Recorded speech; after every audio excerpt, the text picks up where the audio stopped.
ایک شہر میں ایک موچی رہا کرتا تھا۔ مکان کے اوپر والے حصے میں اس کی رہائش تھی، جبکہ نچلے حصے میں اس نے اپنی دکان قائم کر رکھی تھی۔ اسی دکان کے ایک کونے میں اس نے نئے جوتے بنانے کے اوزار رکھے ہوئے تھے۔ یہ اوزار ایک چھوٹی سی میز پر بڑے سلیقے سے رکھے ہوئے تھے۔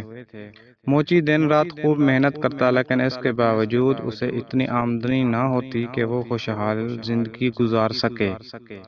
یہاں تک کہ ایک وقت ایسا بھی آیا جب موچی کی تمام جمع پونجی بھی ختم ہونے کو تھی۔ اب موچی بہت پریشان ہوا اور سوچنے لگا، اس مرتبہ بل ادا کرنے کے بعد تو اس کے پاس نئے جوتے بنانے کے لیے بھی رقم نہیں بچے گی۔ یہ خیال آتے ہی موچی کا دل کام سے چاٹ ہو گیا۔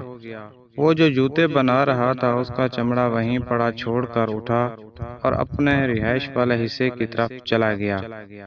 کھانا کھا کر دونوں میاں بیوی اپنی تنگ دستی کا حل تلاش کرتے کرتے سو گئے۔ دوسرے روز صبح موچی ناشتے سے فارغ ہو کر اپنی دکان میں پہنچا تو وہ بہت حیران ہوا، کیونکہ کل جو چمڑا اس نے جوتوں کے لیے کاٹ کر چھوڑا تھا اس کے جوتے تیار تھے، اور یہ جو جوتے اتنے خوبصورت تھے کہ موچی نے کبھی اتنے عمدہ جوتے نہ بنائے تھے نہ دیکھے تھے۔ موچی نے زور زور سے اپنی بیوی کو آوازیں دینی شروع کر دیں۔ آوازیں سن کر اس کی بیوی دکان میں داخل ہوئی تو موچی نے پوچھا، کیا یہ اتنے خوبصورت جوتے تم نے بنائے ہیں؟ موچی کی بیوی نے کہا، نہیں، میں ایسے اچھے جوتے کیسے بنا سکتی ہوں؟ میں نے تو پہلے کبھی جوتے بنائے ہی نہیں۔ موچی نے جوتے اٹھا کر دکان کے دروازے کے ساتھ بنے ہوئے شوکیس میں اس طرح رکھ دیے کہ دکان کے باہر سے ہر شخص کی نظر ان پر پڑتی تھی۔ کچھ ہی دیر گزری تھی کہ ایک آدمی نے آ کر جوتے خریدنے کی خواہش ظاہر کی۔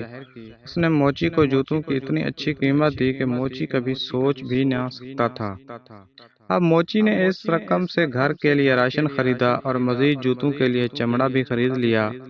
خریداری سے فارغ ہو کر موچی واپس آیا تو شام ہونے کو تھی۔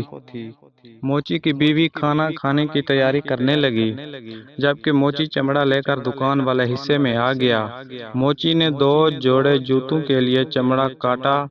وہ ابھی نہیں سینے کے بارے میں سوچ رہا تھا کہ اس کی بیوی نے آواز دے کر کہا، کھانا تیار ہے، آ کر کھانا کھا لو، باقی کام صبح کر لینا۔ یہ سن کر موچی نے کاٹا ہوا چمڑا اپنے کام کرنے والی میز پر چھوڑا اور رہائشی حصے کی طرف آ گیا۔ دوسرے روز صبح جب موچی دکان میں آیا تو وہ ایک مرتبہ پھر حیران ہوئے بغیر نہ رہ سکا، کیونکہ رات کو موچی نے جو چمڑا کاٹ کر رکھا تھا اس کے آج پھر بہت عمدہ جوتے تیار تھے۔ موچی نے ایک مرتبہ پھر اپنی بیوی کو بلا کر جوتوں کے بارے میں پوچھا، لیکن اس نے اس مرتبہ بھی اپنی لا علمی کا اظہار کیا۔ موچی نے جوتے اٹھا کر شوکیس میں رکھ دیے۔ تھوڑی دیر بعد جوتے بک گئے۔ اب تو یہ روزانہ کا معمول بن گیا کہ موچی چمڑا کاٹ کر دکان میں رکھتا اور صبح اسے جوتے تیار ملتے، اور دلچسپ یہ ہے کہ اپنی خوبصورتی کی وجہ سے کچھ ہی دیر بعد یہ جوتے فروخت ہو جاتے۔ موچی اور اس کی بیوی اب کافی خوشحال زندگی گزار رہے تھے۔ ایک دن موچی کی بیوی نے کہا، ہمیں معلوم تو کرنا چاہیے کہ رات کو کون ہمارے لیے جوتے بنا کر جاتا ہے۔ موچی نے کہا، آج رات ہم دکان کی نگرانی کریں گے اور دیکھیں گے کون ایسا مہربان ہے جو روزانہ ہمارے لیے کام کرتا ہے۔ موچی اس کی بیوی شام ہوتے ہی کٹا ہوا چمڑا کام کرنے والی میز پر چھوڑ کر دکان میں رکھی ایک بڑی سی الماری کے اندر چھپ کر بیٹھ گئے اور تھوڑا سا دروازہ کھول کر دکان میں جھانکنے لگے۔ آدھی رات کے وقت آتش دان کی چمنی میں کچھ آوازیں آتی محسوس ہوئیں۔ تھوڑی دیر بعد انہوں نے دیکھا کہ وہ 2 خوبصورت ننھی منھی پریاں ہوا میں تیرتی ہوئی چمنی کے ذریعے دکان میں داخل ہوئیں اور کام کرنے والی میز کے پاس رکھے سٹول پر بیٹھ کر انہوں نے جوتے سینے کا کام شروع کر دیا۔ صبح ہونے سے کچھ دیر قبل جوتے کے دونوں جوڑے تیار ہو چکے تھے۔ خوبصورت جوتے میز پر اس طرح چھوڑ کر دونوں ننھی پریاں ہوا میں اڑتی ہوئی واپس چلی گئیں۔ موچی نے اپنی بیوی سے کہا، بہت دنوں سے یہ ننھی پریاں ہمیں اچھے اچھے جوتے بنا کر دے رہی ہیں، میرا خیال ہے ہم بھی انہیں کوئی تحفہ دیں۔ موچی کی بیوی بولی، دونوں پریاں ننگے پاؤں تھیں، ان کے کپڑے بھی عام سے تھے، شاید انہیں ان کپڑوں میں سردی لگتی ہو، کیوں نہ ان دونوں کے لیے کپڑے بنا دوں۔ موچی نے بھی بیوی کی ہاں میں ہاں ملائی۔ اسی دن موچی کی بیوی نے دونوں پریوں کے لیے بہترین گرم جیکٹیں تیار کیں اور ساتھ ہی 2 جوڑے چھوٹے چھوٹے خوبصورت جرابوں کے جوتے بھی بنائے۔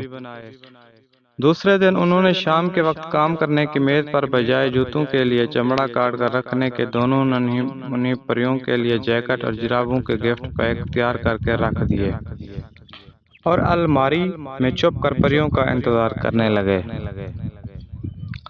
آدھی رات کے بعد پریاں دکان میں داخل ہوئیں اور کام کرنے والی میز کے پاس آ کر کھڑی ہو گئیں۔ میز پر جوتوں کے لیے چمڑے کی جگہ گفٹ دیکھ کر انہیں حیرانی ہوئی۔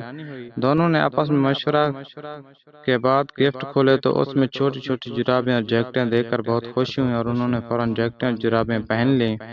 اب وہ دونوں پریاں بہت خوش تھیں۔ خوشی سے دونوں پریاں جھومتی رہیں اور پھر ہوا میں تیرتی ہوئی چمنی کے راستے دکان سے باہر نکل گئیں۔ اس کے بعد وہ کبھی دکان میں کام کرنے نہ آئیں۔ موچی نے جوتے بنانے کا کام جاری رکھا جو کہ عمدہ اور خوبصورت ہوتے تھے اور وہ پورے علاقے میں بہت امیر اور مشہور ہو گیا، لیکن کوئی بھی اپنے جوتوں کا ننھی پریوں کے بنائے ہوئے نرم اور نازک جوتوں سے موازنہ نہ کر سکا۔ تو دوستو یہ تھی آج کی سٹوری۔ اگر سٹوری اچھی لگے تو پلیز چینل کو سبسکرائب کر دیں اور ساتھ بیل آئیکن کو بھی دبا دیں تاکہ میں نئی جو سٹوری پیش کروں آپ کو بر وقت تک پہنچتی رہے۔ شکریہ دوستو، اللہ حافظ۔